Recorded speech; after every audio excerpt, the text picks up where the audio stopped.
Hello students, the topic of the essay is rainy season. The rainy season is a special time of the year. It usually comes after the hot summer. During this season, the sky is often filled with dark clouds.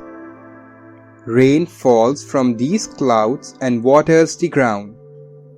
We use umbrellas and raincoats to stay dry. Puddles form on the roads and we can splash in them. Trees and flowers look fresh and green.